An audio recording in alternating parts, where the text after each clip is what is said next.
The day before I went abroad to study, I went to say goodbye to my aloof childhood friend. He remained expressionless, only asking which university I was going to before turning to leave. I pursed my lips, ultimately hiding the confession gift behind my back. Little did I know, a series of bullet comments suddenly appeared out of thin air before my eyes. Heroine, hurry up and confess, he's totally in love with you, playing hard to get, acting cold and indifferent in front of the heroine, but secretly crying all night at home. Is it because the heroine was leaving him that the male lead got so upset, followed her abroad, and then imprisoned her? Pure love is about to turn into forced love. Hello, everyone, welcome to my channel. Subscribe us to read wonderful novels every day. Now the story begins. I was startled by the barrage of comments before my eyes and instinctively called out his name, Max. Wait a moment, the figure ahead stopped, slowly turned around, and asked me,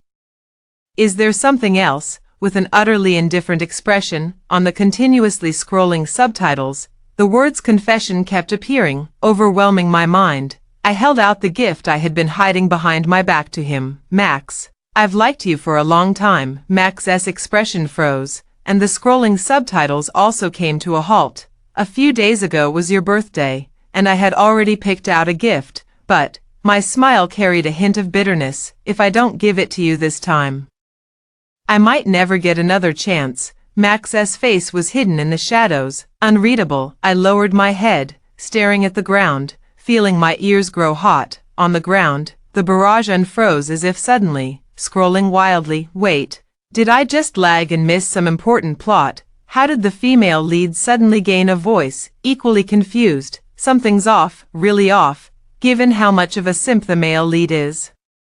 Shouldn't he be overjoyed in announcing that he's paying for everyone at the airport today when the female lead confesses to him? But that expression on his face right now. "Hey, upstairs, do you remember Max's birthday? What happened that day?" The female lead ran off with the second male lead beforehand. Now I remember. The male lead wanted to blow out the candles with the female lead but couldn't find her, and he almost had a heart attack from anger. Birthday, reminded by the barrage.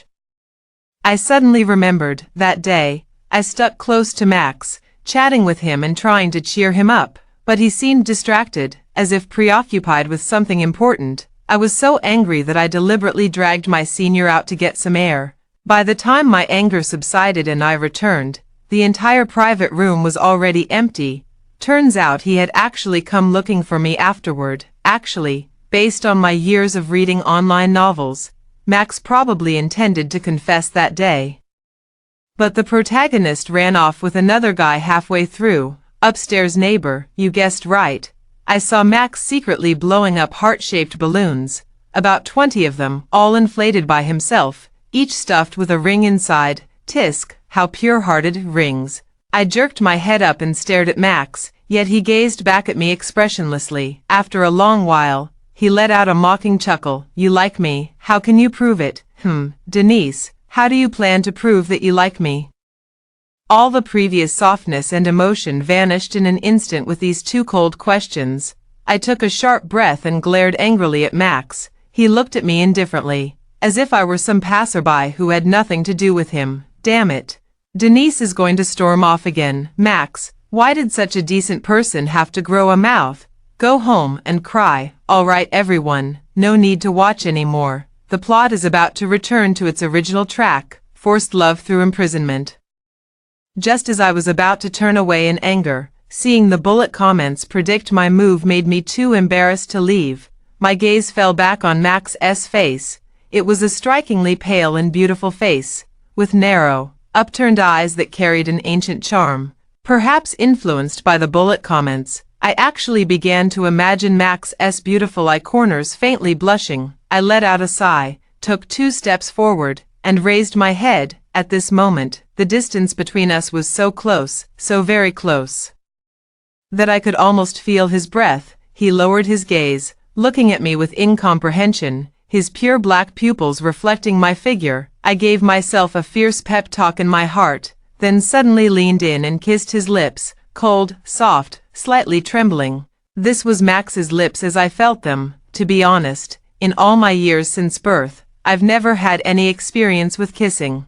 I only knew to press my lips against his, but had no idea what to do next. I froze against his lips, feeling the deafening heartbeat of the person in my arms. There was no sound of breathing. Turns out he had forgotten to breathe too. After who knows how long, he suddenly took a step back, staring at me with an unreadable expression. What do you mean by this? His face was completely flushed, fair-skinned to begin with. The color spread faster on him, even the nape of his neck peeking above his collar tinged a faint pink. My mood finally brightened, and I grinned at him.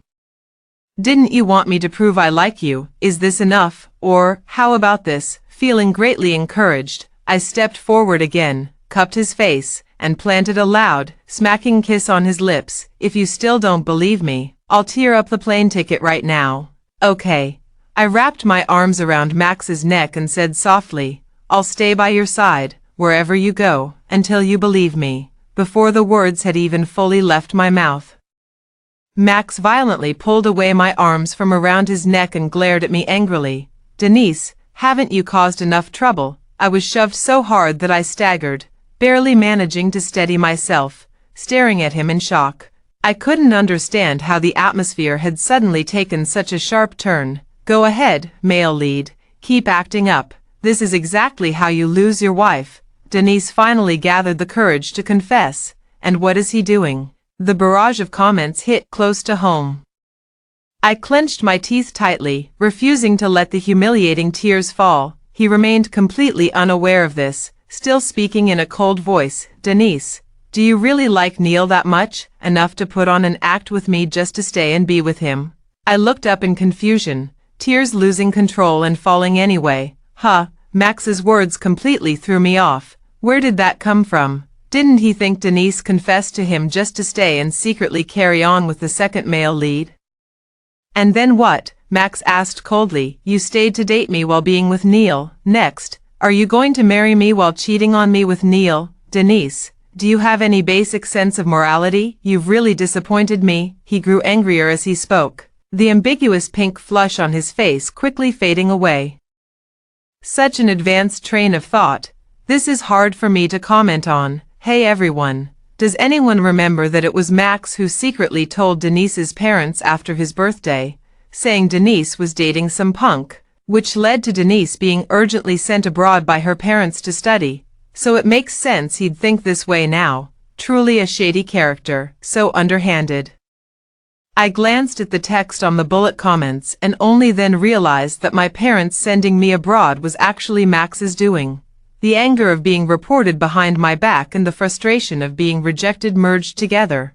Old grudges and new hatred forming a sea of flames that surged to my head, instantly robbing me of my sanity. Believe it or not, who would ever like a despicable person like you? Do you think I can't live without you?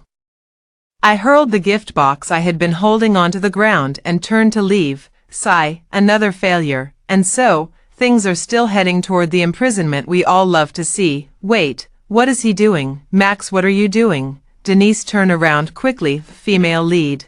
Turn around, of course. I didn't turn around, nor did I pay attention to the barrage of comments flooding the screen, because at that moment, my face was covered in tears. Liars, they're all liars. What nonsense about Max liking me.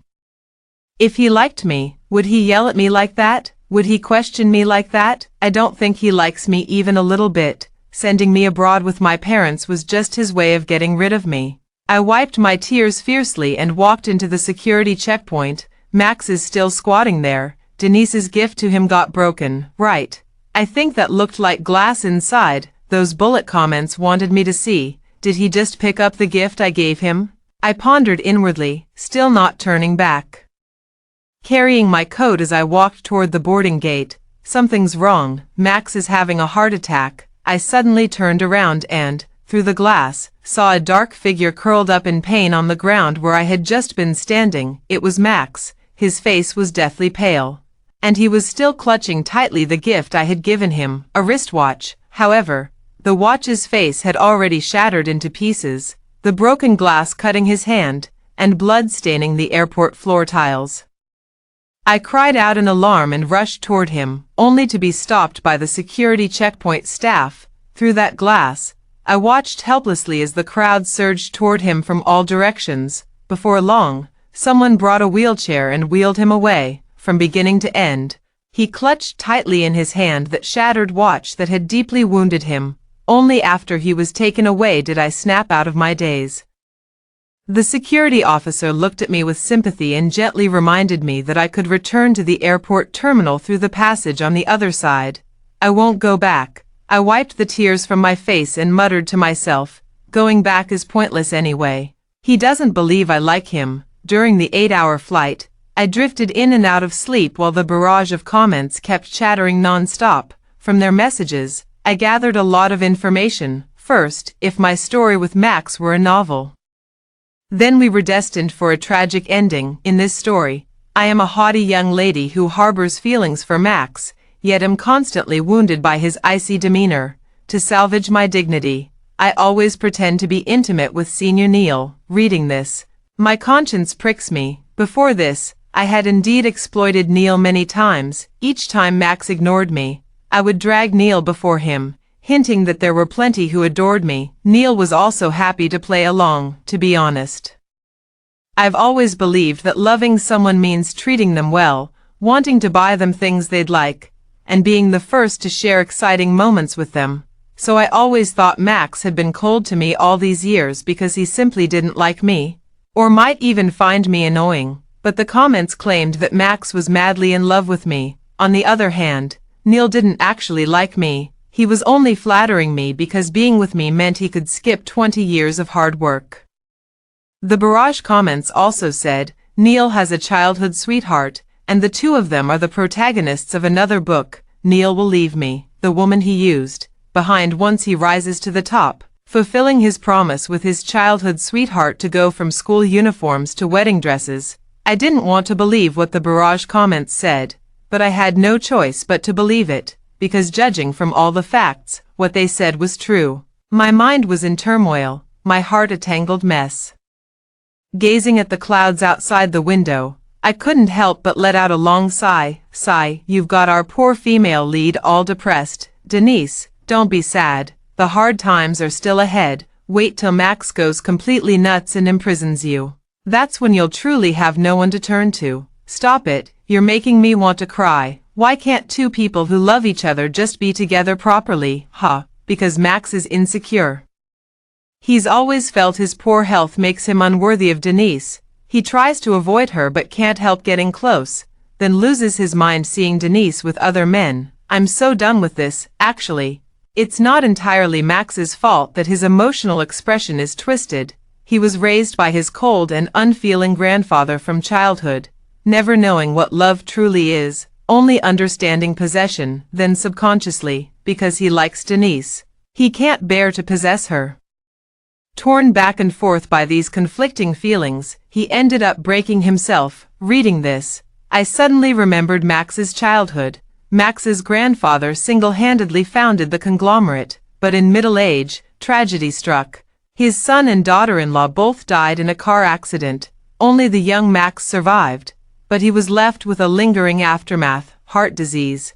The old man had only this one remaining descendant left, so naturally he cherished him greatly, grooming him as the future successor. Fearing any health issues might arise, he treated him like a precious treasure and absolutely forbade him from experiencing strong emotional fluctuations.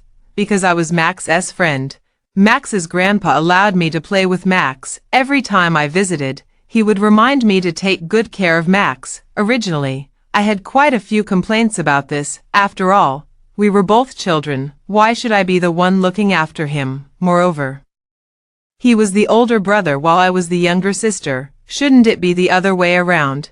But this resentment vanished shortly after meeting Max. First, Max was so strikingly handsome that I was instantly captivated by his looks. Secondly, Max treated me exceptionally well. Whenever there was delicious food, he would let me choose first. If there were new toys, he'd always offer them to me first. If I casually mentioned wanting to play the latest game, he'd buy it and deliver it to my home the very next day. When did things start to change? It seems it was after my high school entrance exam when I asked him to hang out together, but he didn't show up. After that, I didn't see him for a long time. When we met again, I rushed to him in tears, saying how much I missed him, but he had become cold and distant. I felt confused and angry. From then on, we began a period of constant confrontation, until Neil appeared, making his temper even more unpredictable. Pondering, I took out my phone and messaged my grandpa. Grandpa, during my high school entrance exams, was Mac's brother sick? The signal on the plane was good, and soon, Grandpa replied, that's right. He was scheduled for heart surgery during that time and didn't let me tell you. I remember you cried and made a fuss for a long time. He added another sentence. During those years, Max's health wasn't very good. Once I caught him secretly wiping away tears, saying he was afraid you'd be sad if he died. Sigh. Back then the two of you were really close. Who would have thought you'd grow apart as adults? I see. I understand now. Back then, Max became distant with me because he was afraid I'd be sad if I lost him, so he deliberately kept his distance. In that case, I can't help but wonder what changed his mind, making him later become as the barrage comments described, determined to be with me even if it meant imprisoning me. To be honest, I actually find myself somewhat looking forward to it. Not sure if it's just my imagination, but I feel like the female lead is getting fired up again. Breaking news. Although Denise's plane hasn't landed yet, Max has already arrived and City 8 is set up in a state. Friendly reminder. It comes with a luxurious basement. What? Max should be at the hospital right now, shouldn't he? Holy crap, this is intense. The countdown to imprisonment begins. Reading this barrage comment, I couldn't help but straighten my back. Being able to travel alone to a foreign country to purchase a manor suggests Max's health is currently fine, which puts most of my worries to rest. As for the comments about imprisonment, I think it's unlikely, because I can't understand how this person could firmly reject me 1 second and then want to completely possess me the next. It wasn't until I got off the plane and arrived at my accommodation that I received a call from a friend. My friend said Neil found out that my parents had sent me abroad and immediately went to them, declaring that he wouldn't give up on me. Unfortunately, my parents were at the hospital visiting Max at the time. Max had just woken up when he heard Neil pledging his undying loyalty to my parents by my bedside, vowing to marry no one but me. He even used Max as an example, saying life is so fragile, one could fall ill or meet with misfortune any day. So we must seize the person we love without delay.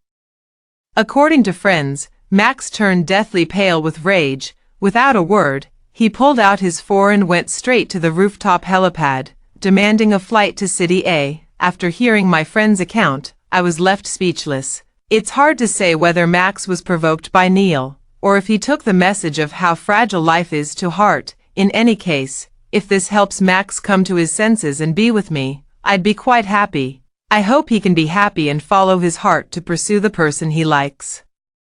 If that could also happen to align with my wishes, it would be even better. With a heart full of anticipation, I stepped onto campus and attended my first class.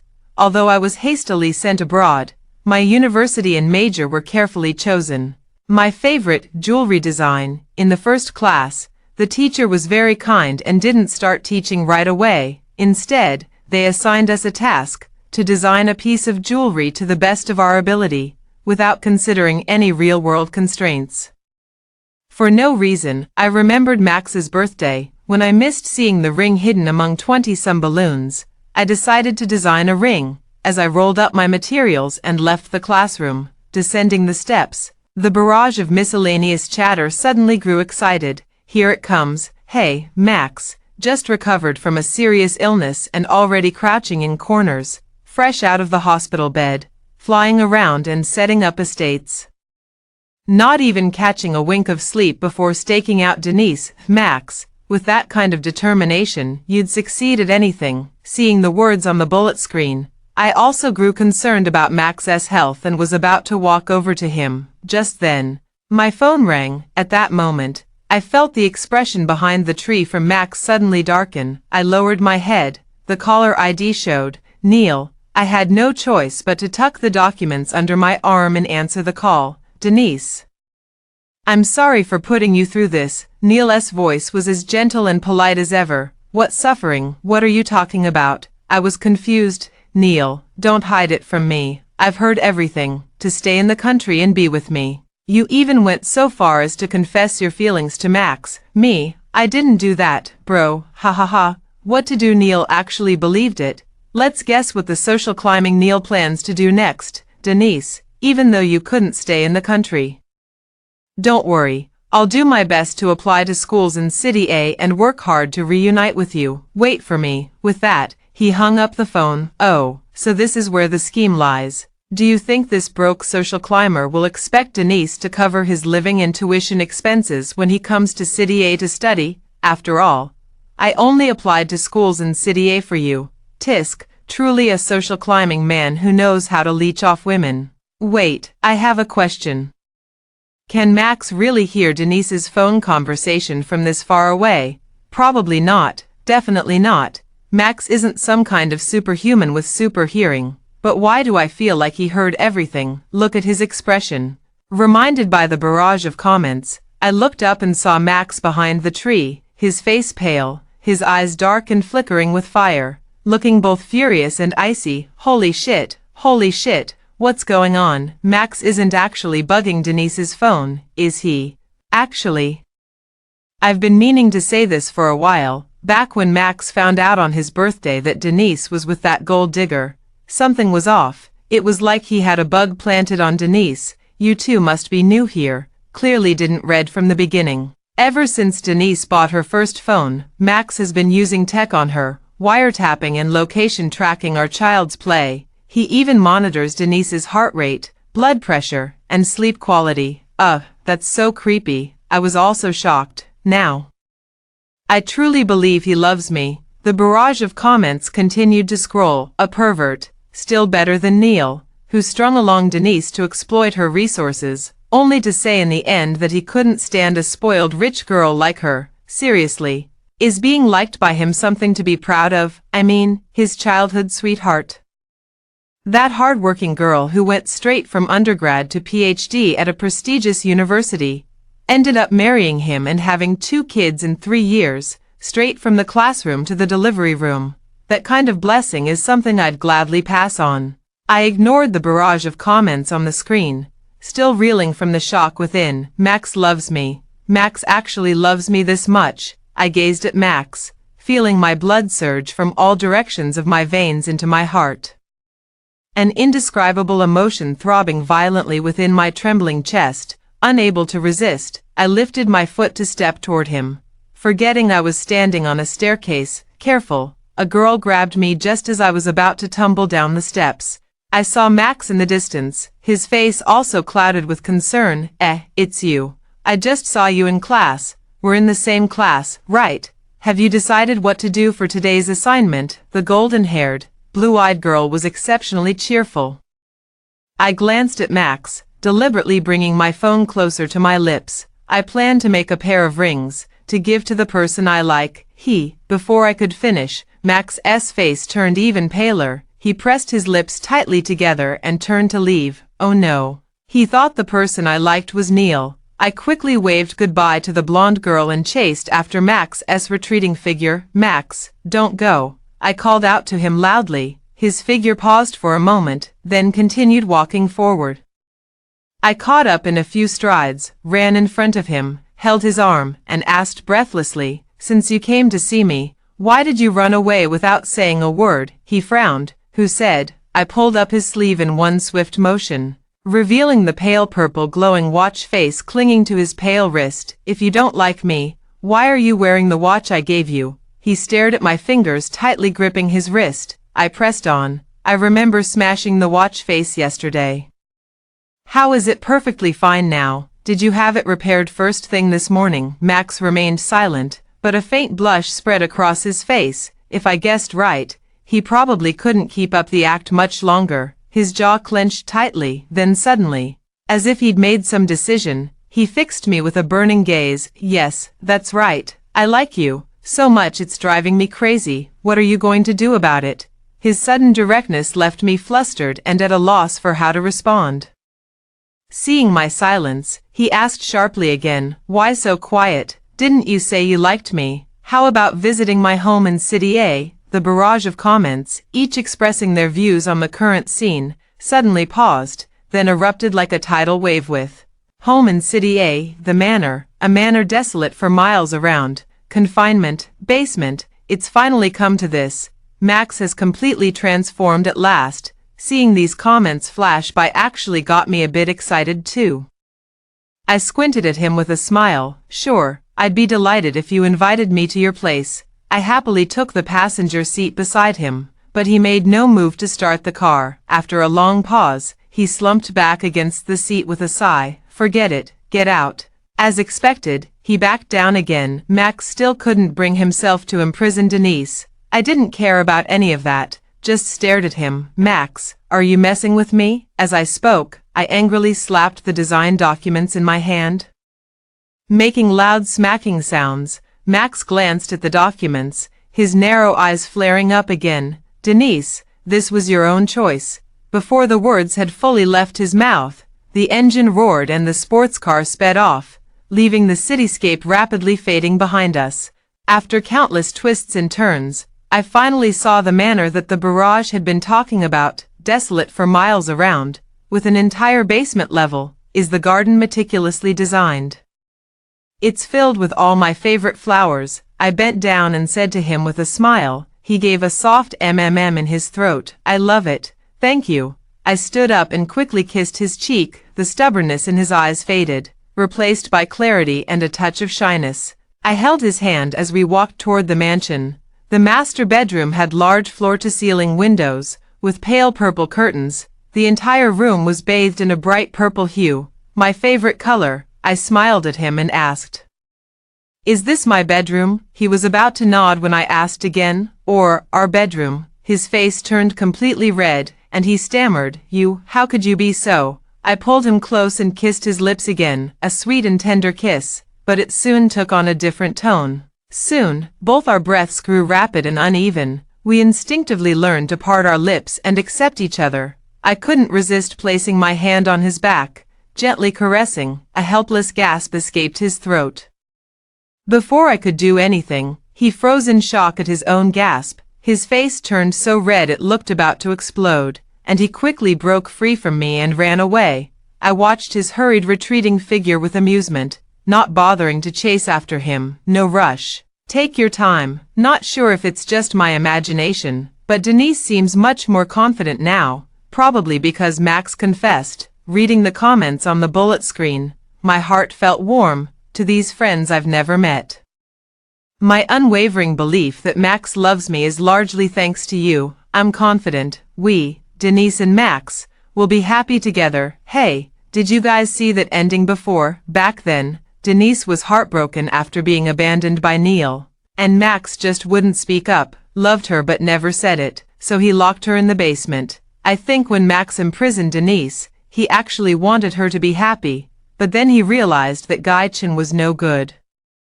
So he thought it'd be better if he stayed with her himself, but by then, Denise no longer loved Max and even resented him.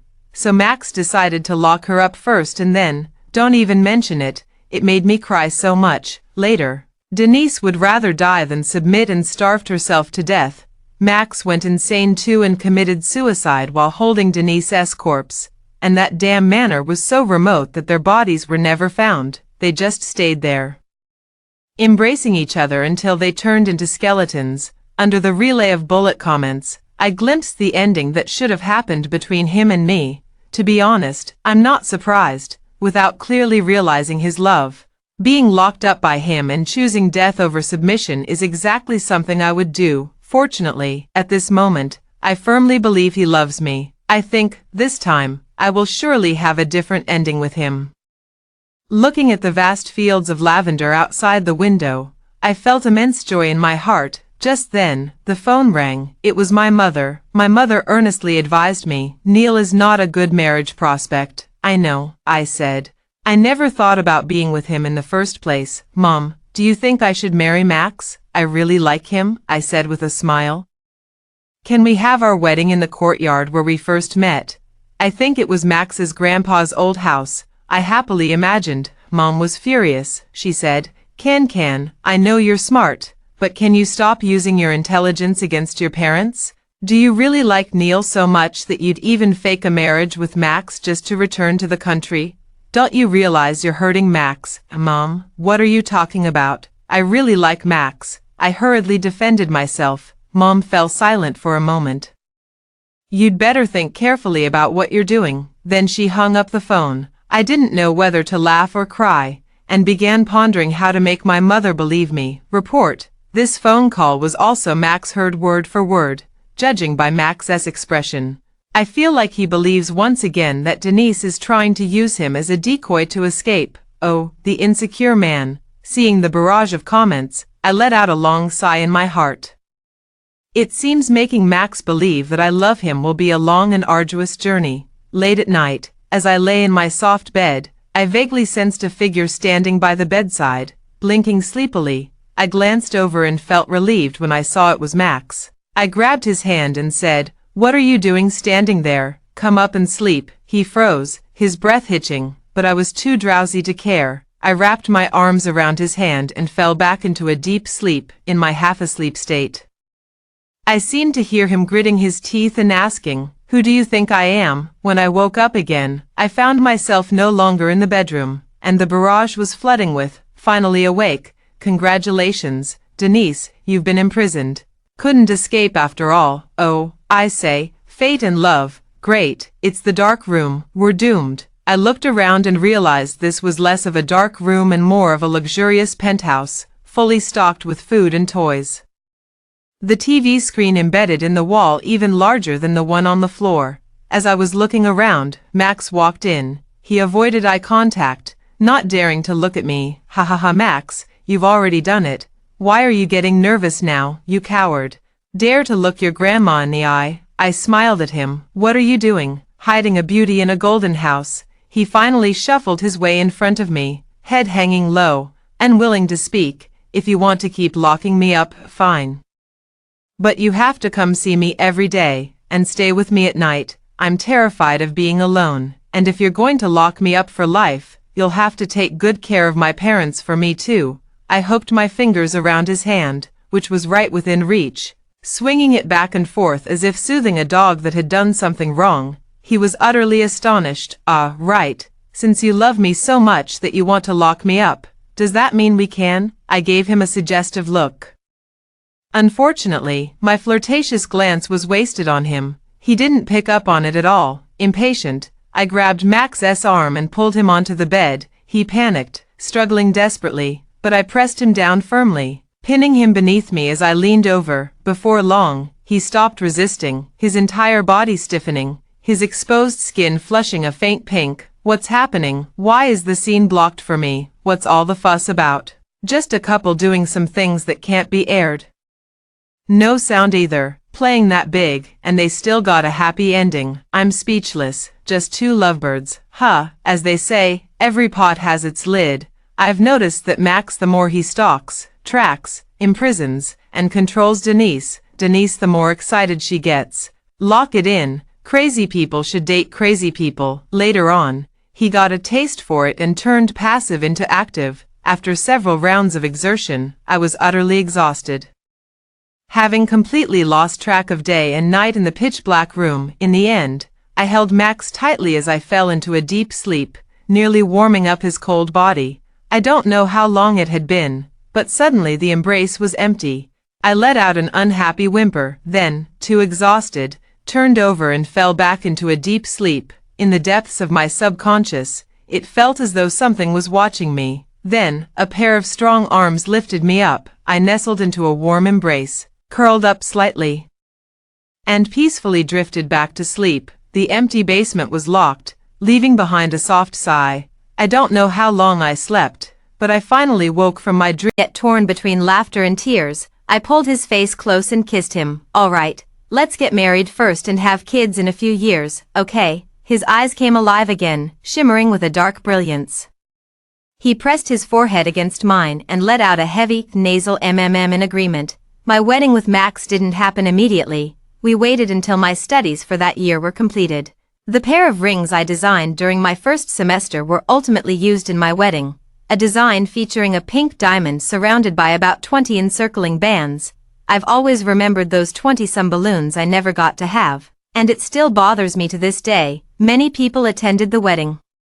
Max finally got his wish fulfilled. He could openly hold my hand and introduce me to others as his wife. I feel the same way. The barrage comments continue to scroll, but I have this intuition that after this wedding, I might no longer be able to see them. Finally caught up to the finale, feeling bittersweet and a little reluctant to let go. Daily life after marriage. I want to see daily life after marriage. Don't even think about it. It's definitely not allowed to be broadcast. Wait. Am I seeing things? I think I just spotted that gold-digging bastard. I saw him too. What the hell is that bastard up to? Neil. I turned around and saw Neil approaching, his usually gentle and refined face now appearing somewhat ferocious. Neil shouted at me angrily, "Denise, were you forced? Did they pressure you to marry this sickly man just to separate you from me? Please show some respect to my husband." I responded to him with anger and coldness. Neil grabbed my wrist abruptly.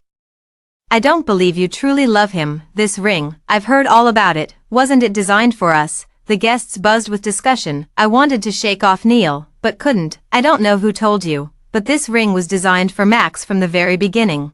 The 20 circles on it represent my story with Max, the over 20 years I've known Max. What does any of this have to do with you?" I immediately responded loudly. Neil also shouted that he didn't believe it. "Denise, I know everything. I know you're suffering. Know you're physically here but your heart belongs elsewhere. Wait for me. Wait until I've achieved fame and success to marry you properly. Don't worry. I don't mind that you'd be remarried." I was absolutely furious. "Let go of me. Who would want to marry you?" With a bang, it was Max, who punched Neil in the face. "Drag him away," Max said coldly. The security guards came over and dragged away Neil, who was still struggling and roaring. Max frowned as he examined my arm, where Neil had left faint red marks from his fingers. "It's fine, they'll fade soon," I reassured him, then couldn't resist teasing. "Not like you. One kiss leaves marks that last a whole week." His face flushed slightly redder as he gave me a reproachful look, linking his arm with mine. "Let's go. The ceremony is about to start." I smiled and asked him, "How come you're not jealous this time?" He held my hand and placed it over his heart, letting me feel its powerful beat. "I know you love me," he said, gazing straight ahead as the large screen on stage played a slideshow of our childhood photos together. There were so many, enough to play non-stop for days and nights without repeating. I softly murmured in agreement. "Me too," he whispered, pressing the back of my hand to his lips. "Max," I suddenly called out to him. He responded tenderly. He immediately turned his head to look at me. "Just thinking about how you once wanted to spend your whole life stuck there with me makes me feel, I'm so excited, so happy." I finally overcame my shyness and spoke the words in my heart. His eyes were filled with emotion, and his fair, beautiful face seemed to glow like a pearl bestowed with light, shining brilliantly. "Okay." He tightly grasped my hand and agreed in a hoarse voice. Speechless, young couples really treat imprisonment as play. "All right, as long as you're happy, well, I'll leave the gift here. I'm heading out now. Got an 8 a.m. tomorrow. Need to sleep." "Denise, Max, my dear heroine and son-in-law, you must be happy together." I smiled and silently responded in my heart, "Yes, we will be happy, for sure."